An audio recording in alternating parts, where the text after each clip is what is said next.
আসসালামু আলাইকুম রহমতুল্লাহ বারাকাতুহু। প্রিয় দেশবাসী, দেশের প্রেক্ষাপটে আমরা আতঙ্ক আছি। আমরা দল করি না, তারপরে আতঙ্ক কখন কি হয়ে যায় জানি না। এদেশে মানুষের প্রতি মানুষের মায়া উঠে গেছে, মানুষের প্রতি মানুষের মায়া উঠে গেছে। তাই আমরা নিরাপদ নেই। কার কাছে বিচার দেবো? আল্লাহ আল্লাহ তাআলা ছাড়া আমাদের কেউ নেই। মানুষের মধ্যে বিবেক উঠে গেছে, বিবেক নাই বলা চলে।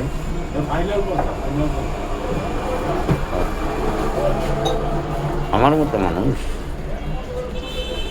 50 বছরই নারায়ণগঞ্জ টু গুলিস্তান কাপড়ের ব্যবসা করি। আজকে আমার ব্যবসা নাই।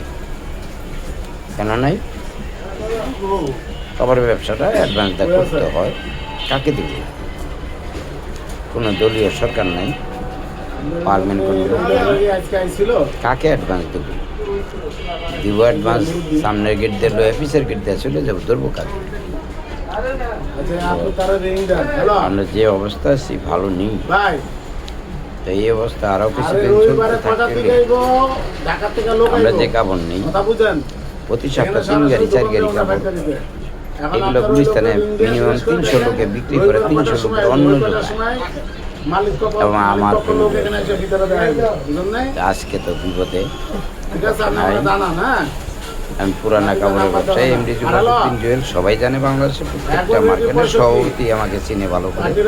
আমি একজন সৎ ব্যক্তি, কারণ অ্যাডভান্স দিয়ে কারোটা আমার নেই, কারো ঘুরেই নেই। জানিছি অ্যাডভান্স লগে লগে মাল দিয়েছি। আর আমার মতো অনেক ব্যবসায়ী আছে 10 লাখ 20 লাখ 50 লাখ অ্যাডভান্স নিচ্ছে, কাপড় দেয় নেই, ঘুরাইছে, দাম ঘুরে নিয়ে। এই জন্য আমাকে সবাই চিনে। সবাই ভালো থাকবেন, সুস্থ থাকবেন, দোয়া করবেন আমার জন্য। আমার কোনো ব্যবসা বর্তমানে নাই।